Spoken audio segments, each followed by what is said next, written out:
So hello and welcome everyone. अभी तक हमने 22 क्वेश्चन को डिटेल वाइज डिस्कस किया है। अब जो ये वाला वीडियो होगा इसमें हम 23 से लेके 50 क्वेश्चन तक डिस्कस करेंगे विथ डिटेल सोल्यूशन के साथ। इस वीडियो को मैं 3 पार्ट में डिवाइड करूँगा जिससे कि आपकी कंसिस्टेंसी मेंटेन रहे तथा साथ ही साथ आप चीज़ों को अच्छे तरीके से समझते हुए चलेंगे। ठीक है, तो इस वाले पार्ट में हम 23 से लेकर क्वेश्चन 50 तक यानी क्वेश्चन नंबर 23 से लेकर क्वेश्चन नंबर 50 तक टैकल करेंगे विथ डिटेल सोल्यूशन। और जो तीसरा वाला पार्ट होगा उसमें 50 से लेकर 90 क्वेश्चन यानी 40 क्वेश्चन को थर्ड वाले पार्ट में क्लियर करेंगे। ये मैं पहले ही बता दूँ कि ये पंजाब एडीओ का जो प्रीवियस डेज में हुआ है पेपर उसका एनालिसिस है। ठीक है, तो अब हम बढ़ते हैं अपने नेक्स्ट क्वेश्चन की तरफ। जो हमारा नेक्स्ट क्वेश्चन है वो है choose the most suitable option. Question number 23 है choose the most suitable option, जिसमें पहला है sorghum grain is considered at caryopsis. तो जो पहला सूटेबल ऑप्शन पूछ रहा है तो पहला जो ऑप्शन है sorghum grain is considered as caryopsis. तो ये ऑप्शन सही है क्योंकि जितने भी ग्रैमनी फैमिली के जितने भी ग्रेन्स होते हैं उनको हम क्राइप्सिस कहते हैं या क्राइप्सिस के अंडर रखते हैं। ठीक है, तो सोरघम ग्रेन को कंसीडर करते हैं क्योंकि सोरघम बाई कलर इसका बॉटनिकल नेम है। सोरघम भी बेसिकली आपका ग्रैमनी फैमिली के ही अंतर्गत आता है, तो इसलिए पहला वाला ऑप्शन जो है वो आपका सही हो जाएगा। ठीक है, तो आपका जो पहला वाला ऑप्शन है ऑप्शन नंबर ए सोरघम ग्रेन, 1 मिनट, जो पहला वाला ऑप्शन है सोरघम ग्रेन कंसीडर्ड क्राइप्सिस, ये पहला ऑप्शन सही हो जाएगा। दूसरा है अर्गट या sugary disease of sorghum is primarily caused by Gloeocercospora sorghi. तो ergot and sugary disease of sorghum is primary cause by Gloeocercospora sorghi नहीं होता। सोरगी तो इसका जो स्पीसीज है वो तो सही दिया है, लेकिन गैलियो सर्कोस्पोरा नहीं होता। इसका जो कॉजल ऑर्गेनिज्म होता है या कॉजल वेक्टर होता है वो होता है आपका स्क्लेरोस्पोरा सोरगी या स्क्लैम्पर सोरगी। तो जो ये दूसरा वाला ऑप्शन आपका है ये अर्गट और सरगरी डिजीज ऑफ सोरघम का ये गलत है। ठीक है, बोथ ए एंड बी, ये भी ऑप्शन गलत है, नाइदर एंड बी। यानी कि सूटेबल ऑप्शन चूज करना है तो जो सोरघम ग्रेन है उसको कंसिडर करते हैं एज ए क्राइप्सिस, तो ये वाला ऑप्शन सही है। तो ऑप्शन नंबर ए 23 का सही है। ठीक, नेक्स्ट बढ़ते हैं हम अपने अगले क्वेश्चन की तरफ। जो हमारा अगला क्वेश्चन है वो है the optimum sowing time of chickpea, यानी चने की बात कर रहा है, in the north India under the irrigated condition. यानी अंडर इरीगेटेड कंडीशन में चिकपी को नॉर्थ इंडिया में किस टाइम पे सोन किया जाता है या इसकी बुआई की जाती है। तो ये जो है वो सेकेंड फोर्टनाइट ऑफ अक्टूबर है, यानी इसका ऑप्शन नंबर 2 है वो सही हो जाएगा। सेकेंड फोर्टनाइट ऑफ अक्टूबर, अक्टूबर के दूसरे पखवाड़े में। फोर्टनाइट का मतलब होता है पखवाड़ा। ठीक है, फोर्टनाइट मतलब एक 14 दिन का एक पूरा ड्यूरेशन होता है जिसको हम फोर्टनाइट कहते हैं। तो अक्टूबर के दूसरे पखवाड़े यानी 14 से लेकर 28 तारीख तक या 14 से लेकर 30 अक्टूबर के बीच में हम चिकपी को नॉर्थ इंडिया में इरीगेटेड कंडीशन में इसकी सोइंग करते हैं। नेक्स्ट क्वेश्चन की तरफ बढ़ते हैं। जो हमारा नेक्स्ट क्वेश्चन है वो है LL1373 and LL931 are the variety of. तो ये काफ़ी फेमस वैरायटी है और ये जो वैरायटी है वो लैंटिन की वैरायटी है जो कि काफ़ी हाईली प्रोडक्शन में भी इसका काफ़ी अच्छा रोल है तथा साथ ही साथ ये कम टाइम में अच्छे से ग्रो की जाती है और कम टाइम में इसको अच्छे से ग्रो किया जाता था और इसका प्रोडक्शन भी काफ़ी अच्छा है। तो इसलिए जो LL1373 और LL931 ये वैरायटी है लेंटिल की। अब अपने नेक्स्ट क्वेश्चन की तरफ बढ़ते हैं और नेक्स्ट क्वेश्चन हमारा है consider the following statement about soybean and choose the correct option. इसमें कंसीडर करना है दिए गए स्टेटमेंट को सोयाबीन के बारे में और करेक्ट ऑप्शन चूज करना है। तो पहला है it is the consider to have originated in Brazil. पहला ऑप्शन पहले ही गलत हो जाएगा। क्यों गलत हो जाएगा? क्योंकि जानते हैं हम जो सोयाबीन की पहला और दूसरा ऑप्शन दोनों, क्योंकि जो सोयाबीन का ऑरिजिन प्लेस है वो आपका चाइना है। ठीक है, जो सोयाबीन का ऑरिजिन है वो आपका चाइना है, तो इसलिए पहला और दूसरा ऑप्शन दोनों गलत हो गया। इसमें करेक्ट ऑप्शन चूज करना है। तीसरा जो ऑप्शन है it is a short day plant, ये ऑप्शन सही है। और it is temperate C4 plant नहीं, ये C4 प्लांट नहीं है, ये C3 प्लांट है। ठीक है, और टेम्परेट भी नहीं है, ये ट्रॉपिकल प्लांट में आता है। ठीक है, खरीफ में इसकी बुआई की जाती है। तो इसलिए जो ऑप्शन नंबर 3 है it is a short day plant, ये ऑप्शन इसका सही हो जाएगा। अब हम बढ़ते हैं अपने नेक्स्ट क्वेश्चन की तरफ। जो नेक्स्ट हमारा क्वेश्चन है वो the sterility mosaic disease of pigeon pea is caused by X. अच्छा, फिल इन द ब्लैंक करना है। And out of sand, peat and clay, Y has highest soil bulk density, identify X and Y respectively. तो पूछ रहा है, मतलब कह रहा है कि फिलिंग द ब्लैंक है क्वेश्चन में। इसमें कह रहा है जो sterility mosaic disease of pigeon pea होती है वो किससे होती है, और जो सैंड पीट क्ले में सबसे ज़्यादा बल्क डेंसिटी किस में होती है। तो जो स्टेल्टी मोज़ेक डिजीज़ है वो वायरस से होती है। जो इसका फर्स्ट, अच्छा 2 ऑप्शन है, पहला ए वाला है, एलिमिनेट इसको करते हैं, एक है आपका ए और एक आपका डी। ठीक, जो ये स्टेल्टी मोज़ेक डिजीज़ होता है वो ईमा वायरस होता है, और जो क्या नाम है इसका वेक्टर होता है वो इंग्यूना सर्सी होता है। तो इस वजह से पिजन पी में स्टेल्टी मोज़ेक होती है। स्टेल्टी मोज़ेक में क्या होता है, जो पिजन पी के जो प्लांट होते हैं या ट्री होती है उसमें स्टैंडर्ड ग्रोथ होती है, जो इनके इंटरनोड होते हैं उसमें स्टैंडर्ड ग्रोथ होती है, यानी बौनेपन की ग्रोथ होती है। ये 3 टाइप की भी होती है। थोड़ा सीवियर स्टेल्टी हो सकती है, पार्शियल स्टेल्टी हो सकती है, और मीडियम स्टेल्टी हो सकती है। ठीक है, जिससे कि जो पौधे होते हैं उसकी वृद्धि रुक जाती है, जो पौधों की जो पत्तियां होती हैं उसमें अपीयरेंस, ब्राउन कलर का अपीयरेंस दिखाई देने लगता है, जिससे पौधे बाद में नष्ट खराब हो जाते हैं। ठीक है, तो पहला तो वायरस हो गया इसका। अब दूसरा है सैंड पीट और क्ले में सबसे ज़्यादा बल्क डेंसिटी किस में होती है। तो सबसे ज़्यादा आप बल्क डेंसिटी जो होती है वो सैंड में होती है। तो इसलिए हमारा पहला वाला जो ऑप्शन है ये गलत हो जाएगा, और चौथा वाला ऑप्शन वायरस एंड सैंड ये सही हो जाएगा। बल्क डेंसिटी समझते हैं, bulk density on an average होता है आपका 1.33 kg प्रति हेक्टेयर प्रति किलोग्राम। ठीक है, तो इस तरीके से बल्क डेंसिटी को हम कंसीडर करते हैं। आप कमेंट में ये बताइएगा कि बल्क डेंसिटी बढ़ने से एग्रीकल्चर जो होती है वो अच्छी होती है, या बल्क डेंसिटी घटने से, जो सॉइल के बल्क डेंसिटी वो घटने से एग्रीकल्चर प्रैक्टिसेस अच्छी होती है। ये आप कमेंट में प्लीज़ बताइएगा। ठीक है, तो ये आपका क्वेश्चन नंबर 27 का आंसर हो गया वायरस एंड सेल, क्योंकि बल्क डेंसिटी जो होती है वो सैंड की सबसे ज़्यादा होती है, और कितनी होती है 1.74 किलोग्राम प्रति हेक्टेयर प्रति मीटर।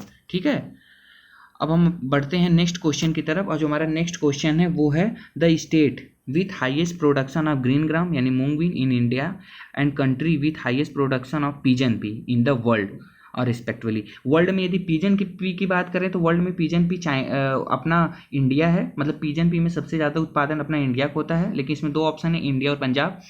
और मूंग बीन जो होता है वो राजस्थान में सबसे ज़्यादा ग्रो किया जाता है।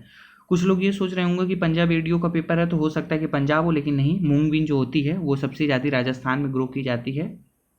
तो इसलिए जो आपका ऑप्शन ये क्वेश्चन 28 का ऑप्शन नंबर बी, ठीक है, दूसरा वाला राजस्थान एंड इंडिया, ये आपका सही हो जाएगा। नेक्स्ट क्वेश्चन की तरफ बढ़ते हैं। क्वेश्चन है canola refers to the cultivar of oilseed rape in Canada. The seed of canola should contain। Canola जो होता है वो बेसिकली मस्टर्ड के ही जैसा एक सीड होता है। ठीक है, मस्टर्ड के जैसे उसके प्लांट होते हैं, सॉरी उसके सीड होते हैं, और उससे भी हमको ऑयल ऑब्टेन किया जाता है, मतलब उससे भी हमको ऑयल मिलता है। ठीक है, तो इसमें पूछ रहा है कि जो कनोला होते हैं उसमें कंटेन होना चाहिए, यानी यूरिसिक एसिड जो होती है, और ये जो यूरिसिक एसिड होती है वो हमारे लिए हार्मफुल होती है, यानी ह्यूमन हेल्थ के लिए हार्मफुल होती है। क्यों हार्मफुल होती है? क्योंकि ये कोलेस्ट्रॉल को डिस्ट्रॉय करती है। ठीक है, या कोलेस्ट्रॉल को ख़त्म करने का काम करती है, नष्ट करने का काम करती है, जिससे बालों का झड़ना वगैरह बहुत सारे सिम्टम दिखाई देते हैं। तो इसके लिए जो स्टैंडर्ड मानक बनाया गया है वो है कि जो कनोला है उसमें जो कनोला के जो ऑयल सीड हैं उसमें 2% से कम, यानी लेस देन 2% यूरिक एसिड होना चाहिए। ठीक है, 2% से कम यूरिक एसिड होना चाहिए। तो इसका ऑप्शन नंबर डी, क्वेश्चन 29 का ऑप्शन नंबर डी आपका सही हो जाएगा। ठीक है, अब हम बढ़ते हैं अगले क्वेश्चन की तरफ। अगला क्वेश्चन है powdery mildew of P and dropsy disease in human being में रिस्पेक्टिवली। जो ड्रॉपसी डिजीज होती है वो आर्जीमोन मैक्सिकाना की वजह से होती है। यदि इसमें कोई एक भी चीज़ को जानता होगा तो वो आराम से इस क्वेश्चन को किया होगा। इसमें पाउडरी मिल्ड्यू पी वो हेरीसाइफी पीसी या आर्जीमोन मैक्सिकाना। ड्रॉपसी डिजीज जो होती है आर्जीमोन मैक्सिकाना, जिसको हम सत्यानाशी के नाम से भी जानते हैं, इससे ड्रॉपसी डिजीज कॉज होती है। ठीक है, तो क्वेश्चन नंबर 30 का ऑप्शन नंबर बी हेरीसाइफी पीसी। हेरीसाइफी जो पीसी होती है वो कॉजल ऑर्गेनिज्म होती है पी की। ठीक है, पी में जो पाउडरी मिल्ड्यूल होता है उसकी कॉजल ऑर्गेनिज्म होती है। जो फ्यूजेरियम पाइसी होती है ये रूट रॉट को कॉज करती है लेग्यूमिनस में, और उसके बाद यूरोमाइसिस फैबी जो होती है वो आपकी स्टेम रॉट या लीफ रॉट को कॉज करती है। ठीक है, तो इस तरीके से जो क्वेश्चन नंबर 30 का ऑप्शन बी हेरीसाइफी पाइसी और जो वीड है आर्जीमोन मैक्सिकाना ये आपका ड्रॉपसी डिजीज कॉज करता है। ठीक, अब हम बढ़ते हैं अपने नेक्स्ट क्वेश्चन की तरफ। जो हमारा नेक्स्ट क्वेश्चन है वो है consider the following statement and choose the correct option. मतलब इसमें दिया है कि जो फॉलोइंग स्टेटमेंट है उसको देखना है और उसमें करेक्ट ऑप्शन चूज करना है। इसमें ऑप्शन है uranyl acetate stain is used in electron microscopy. Uranyl acetate stain is used to electron microscopy. Etiology study of cause of disease. Etiology is the study of cause of disease, ये तो option सही है दूसरा वाला। Etiology study of symptom of disease, ये गलत है। Etiology symptom disease को स्टडी नहीं करता। Phyllology the development of floral organism leaf life structure, तो ये भी ऑप्शन सही है। फाइलोलॉजी जो डिजीज हो तो फ्लोरल लाइक यानी लीफ लाइफ स्ट्रक्चर उसमें डेवलप हो जाते हैं, खासकर ये सोरगम में देखने को मिलता है। तो इस तरीके से आपका ऑप्शन बचता है 2 और 4। 2 और 4 किस में, हाँ, तो इस तरीके से ये जो आपका ऑप्शन नंबर फर्स्ट है 1, 2 और 4 ये तीनों सही हैं। जो थर्ड वाला है etiology is the study of, ये नहीं है क्योंकि मुझे पहला वाला नहीं आ रहा था, लेकिन इससे एलिमिनेट किया जा सकता है कि इटियोलॉजी को इसमें अध्ययन करते हैं और फाइलोलॉजी जो होती है उसमें लीफ लाइक स्ट्रक्चर डेवलप हो जाता है, खासकर सोरगम में दिखाई देता है। तो इस तरीके से 1, 2 और 4 ये ऑप्शन नंबर फर्स्ट इसका सही हो जाएगा क्वेश्चन नंबर 31 का। अब आगे बढ़ते हैं। हमारा क्वेश्चन है fill in the blank choosing suitable entities from the option given below. इसमें क्या दिया है, muriate of potash is not recommended for और a bacterium capable of mobilizing potassium. तो जो म्यूरेट ऑफ पोटाश है, म्यूरेट ऑफ पोटाश को हम राइस में कंसिडर करते हैं, टोबैको में नहीं देते। टोबैको, सोरगम, शुगर केन, इन सभी में, शुगर बीट, इस सभी में म्यूरेट ऑफ पोटाश यानी एमओपी को नहीं दिया जाता। तो इस तरीके से इसका पहला ही ऑप्शन सही हो जाएगा, बाकी पढ़ने की जरूरत ही नहीं है। यदि टोबैको है, टोबैको के बाद कोकोनट में देते हैं, मेज में भी देते हैं, ठीक है, राइस में भी देते हैं, राइस, कोकोनट, मेज है टोबैको। तो इसका क्वेश्चन नंबर 32 का ऑप्शन नंबर ए सही हो जाएगा, टोबैको एम फ्रेट्यूरिया एरोनिटिना टिया ऑरेंटिया, ठीक है। तो इस तरीके से 32 का option number A tobacco and फेरोटिया ऑरेंटिया ये सही हो जाएगा आपका। क्वेश्चन नंबर 33 की तरफ बढ़ते हैं। क्वेश्चन नंबर 33 है choose the correct statement. Statement को चूज मतलब करेक्ट चूज करना है। तो उसमें क्या है, of the pigeon P, soybean, green gram and castor. Castor content highest oil content, तो कैस्टर में pigeon P, soybean, pigeon P में ऑयल कंटेंट नहीं पाया जाता, सोयाबीन में आपका 20% तक, ग्रीन ग्राम इसमें नहीं पाया जाता, कैस्टर, तो कैस्टर में हाईएस्ट ऑयल कंटेंट है। पहला तो स्टेटमेंट करेक्ट है, ठीक है, आपका पहला जो स्टेटमेंट है वो करेक्ट।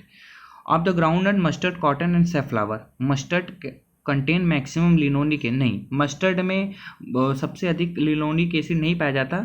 सबसे अधिक जो लिनोलिक एसिड है वो आपके सेफ्लावर में पाया जाता है, सेफ्लावर के बाद मस्टर्ड में पाया जाता है। तो सेफ्लावर में कितना पाया जाता है, तो सेफ्लावर में आपके जो लिनोलिक एसिड है वो पाया जाता है करीब करीब 78% तक, 78.5 है, ठीक है। और जो आपका मस्टर्ड है उसमें जो लिनोलिक एसिड है वो 68.35% तक पाया जाता है। तो इसको याद रखना, ठीक है। तो मैक्सिमम जो होता है वो सेफ्लावर पाया जाता है, लेकिन यहाँ पे इसमें मस्टर्ड दिया, तो ये जो दूसरा वाला ऑप्शन है वो गलत है, पहला वाला ऑप्शन सही है, तीसरा गलत, चौथा गलत, क्योंकि वो बोथ ए एंड बी नहीं हो सकता। ऑप्शन नंबर 1 सही है, नन ऑफ अबव भी नहीं हो सकता, ठीक।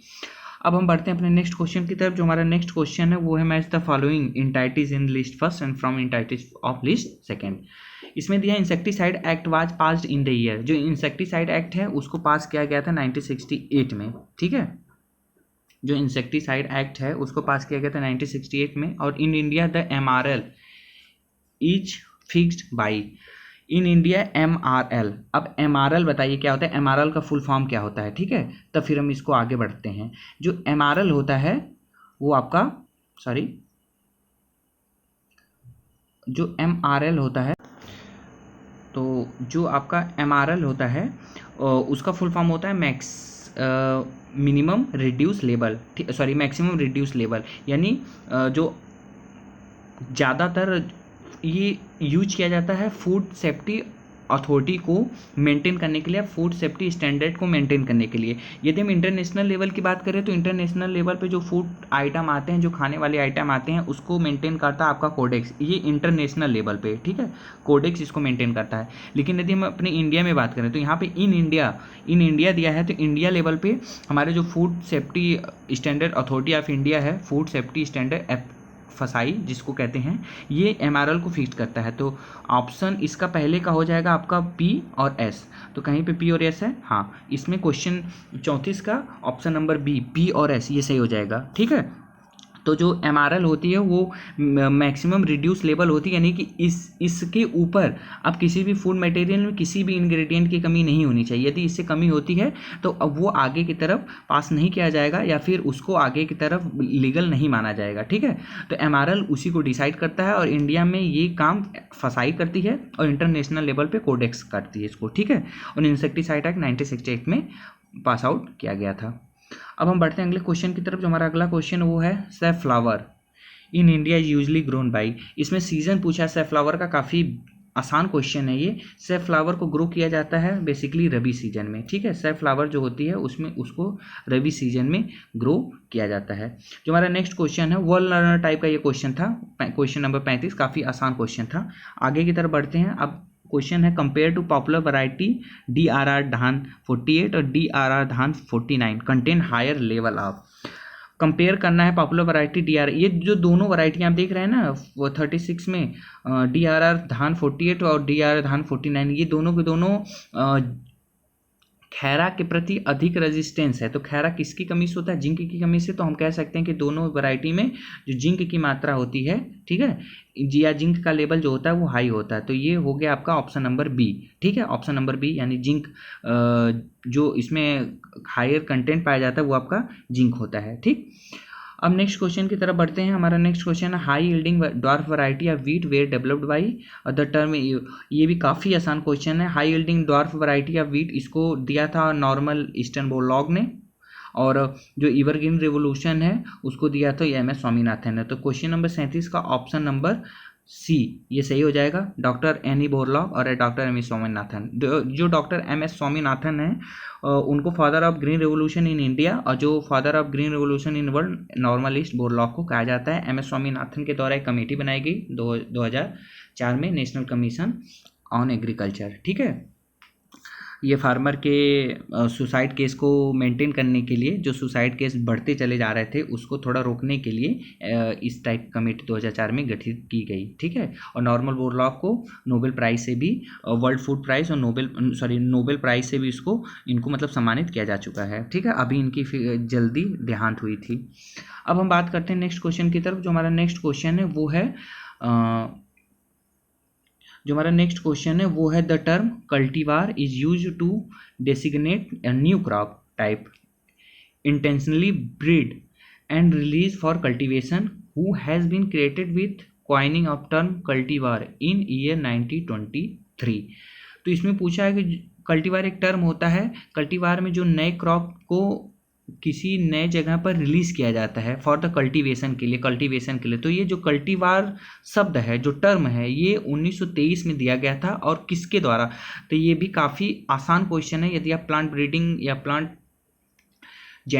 ब्रीडिंग में पढ़े होंगे तो ये भी काफ़ी आसान आपके लिए हो जाएगा, क्योंकि इसमें एलिमिनेट भी आप कर सकते हैं। MS स्वामीनाथन नहीं होंगे, जॉन राय नहीं होंगे, APD कंडोल नहीं होंगे। ठीक है, तो इसमें एक ही वैज्ञानिक बचते हैं, वो आपके LH बैली। यही आपका ऑप्शन सही हो जाएगा। LH बैली ने कल्टीवार टर्म को सबसे पहले दिया था। ठीक है, अब बात करते हैं टुंग्रो virus of rice is usually transmitted by. जो टुंग्रो वायरस होती है वो बेसिकली GLH के द्वारा होती है, यानी ग्रीन लीफ हॉपर के द्वारा टुंग्रो वायरस डिजीज बेसिकली ट्रांसमिट की जाती है। ठीक है, और आपका जो ग्रासी स्टंट डिजीज़ है वो आपका ग्रासी स्टंट डिजीज़ को ग्रासी स्टंट डिजीज जो होती है वो ब्राउन प्लांट हॉपर के द्वारा कॉज की जाती है। ठीक है, अब नेक्स्ट क्वेश्चन की तरफ बढ़ते हैं। तो क्वेश्चन नंबर 39 का ऑप्शन डी सही हो जाएगा, green leaf hopper. Question number 14 क्या है? What would be harvest index of rice of grain yield 3.5 ton प्रति हेक्टेयर एंड एक्स्ट्रा यील्ड। तो इसमें हार्वेस्ट इंडेक्स पूछा था। हार्वेस्ट इंडेक्स का आप लोग फार्मूला जानते हैं। हार्वेस्ट इंडेक्स होता है आपका HI होता है,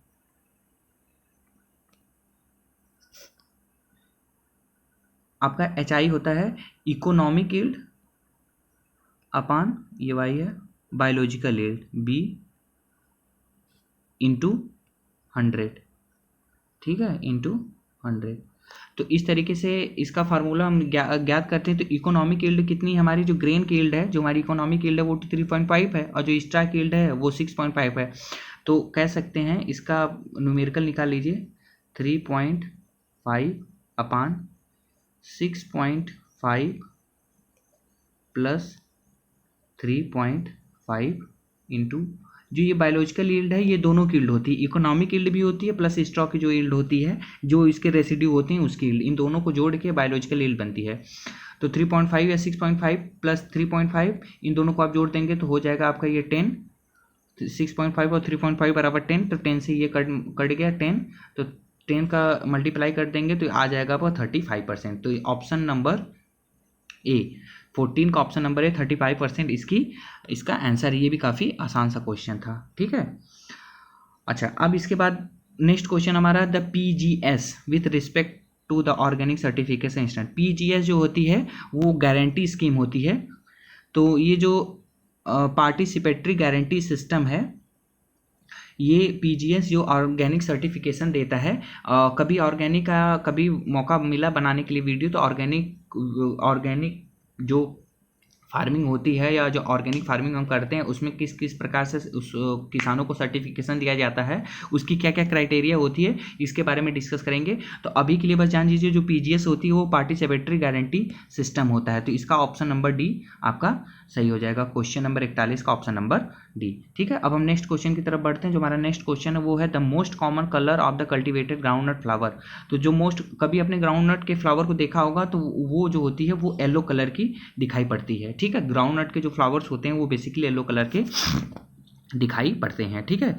अब इसमें क्वेश्चन नंबर 43 है। 43 क्या, पार्टिकल रेंजिंग फ्रॉम 0.01 से 0.03 mm diameter would be considered है। तो जो पार्टिकल रेंजिंग होती है 0.01 से 0.03, ये होती है आपकी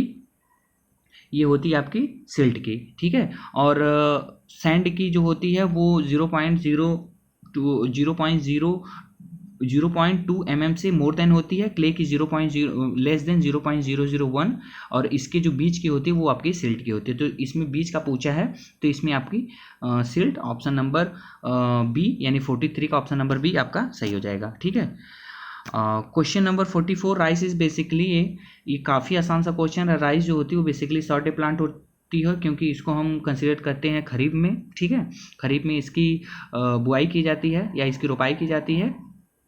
जब फ्लावरिंग का टाइम आता है तो इसके लिए सॉर्टे प्लांट या थोड़ा सा मौसम ठंडा हो जाता है, ठीक है, तो उस टाइम पे इसकी हम हार्वेस्टिंग करते हैं। तो सॉरी, इसमें फ्लावरिंग इंड्यूस होती है, इसलिए जो ये प्लांट है वो सॉर्टे प्लांट है।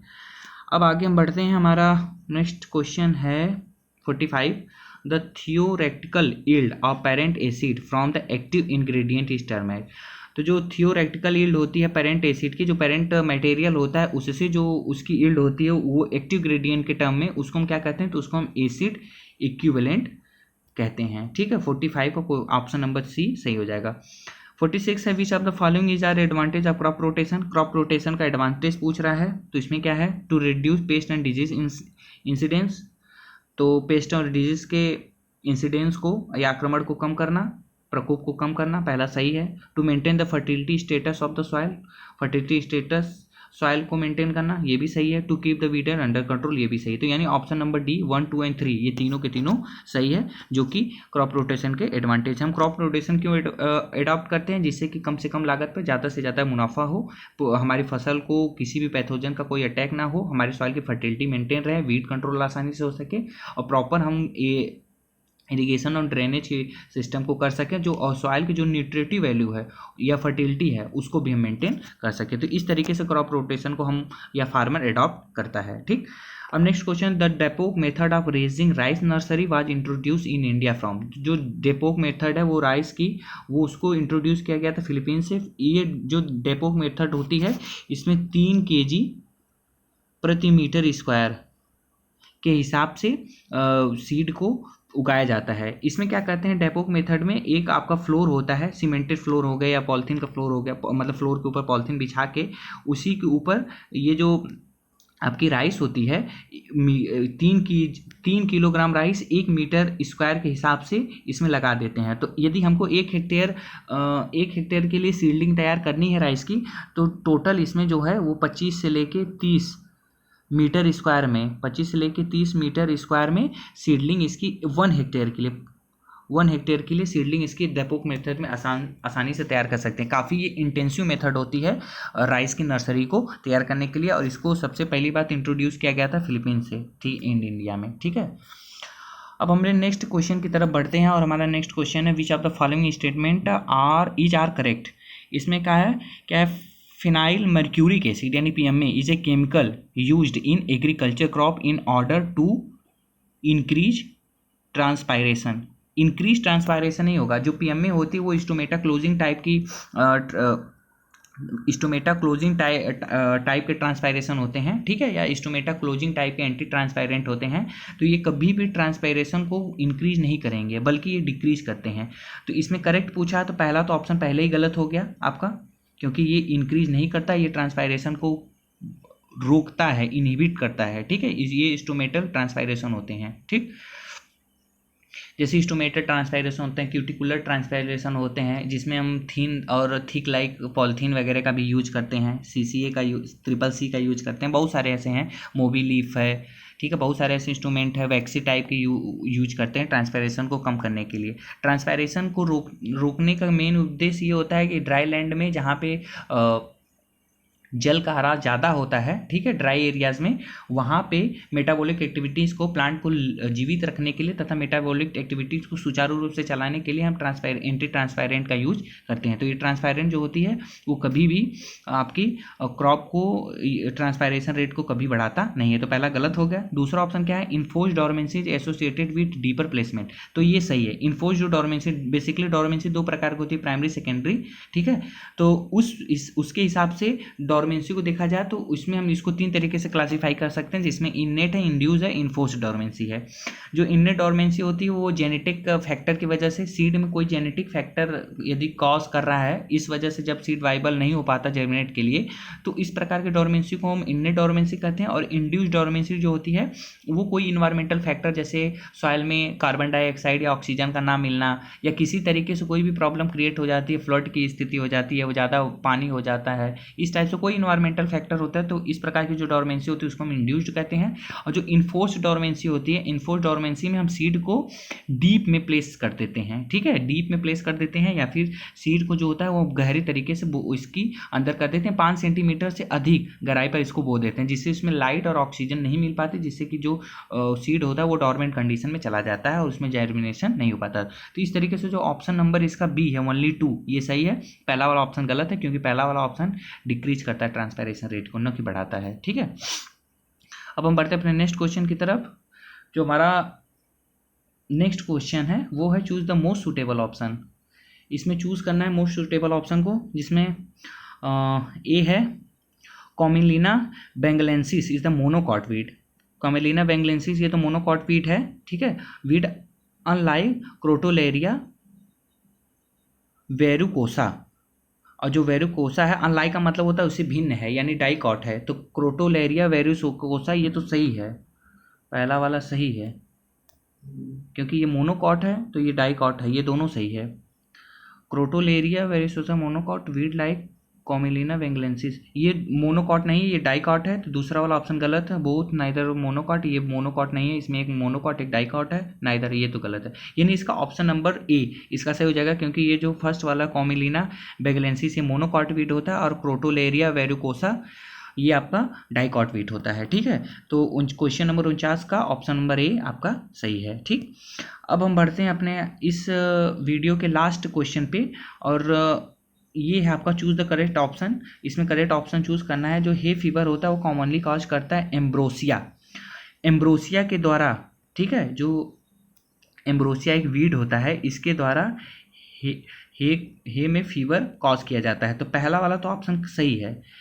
अब जो दूसरा वाला ऑप्शन क्या है कि weed introduction from some other part of the world is called antagonism. नहीं नहीं नहीं, एंटागोनिज्म नहीं होगा। जो वीड होते हैं उसको यदि हम वर्ल्ड के किसी दूसरे पार्ट पे किसी दूसरे जगह पर लाते हैं तो ऐसे वीड को हम एलियन वीड बोलते हैं। ठीक है, एलियन वीड, या कह सकते हैं non native weed, non native wheat. ठीक है, तो इस प्रकार के वीट को हम एंटागोनिज्म नहीं बोलते हैं, ऐसे वीट को हम एलियन वीट बोलते हैं। तो इस तरीके से करेक्ट चूज करना है, तो बोथ एन भी गलत हो जाएगा, नन ऑफ द एबव गलत हो जाएगा, वीड इंट्रोडक्शन होता है ये भी गलत हो जाएगा। तो हे फीवर जो होती है ये पहला वाला ऑप्शन सही, क्योंकि एम्ब्रोसिया एक वीड होती है, इसके द्वारा हे फीवर कॉमनली काज किया जाता है। तो इस तरीके से हमारा 50 क्वेश्चन पूरा हुआ। अब जो अगला वाला वीडियो जाएगा उसमें हम 51 से लेकर 90 क्वेश्चन तक यानी 40 क्वेश्चन तक इसको टैकल करेंगे। Okay, thank you so much and please care all of your self.